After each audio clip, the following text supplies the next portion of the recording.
Brian, kapag ako'y nagbitiw ng pangungusap, kailanman ay hindi ko na pwedeng bawiin.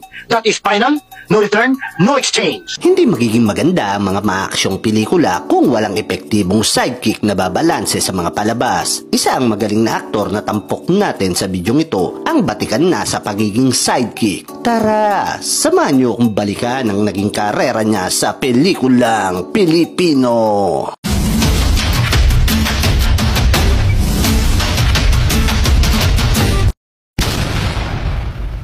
Siya ay si Esteban Valdivia o mas kilala natin bilang si Dencio Padilla. Ipinanganak noong September 2, 1928 sa Nagcarlan, Laguna. Siya ang ama ng kapwa komedyanteng sina Jean Padilla at Dennis Padilla. Hindi naging madali ang buhay ng ating bida noong hindi pa siya kilala.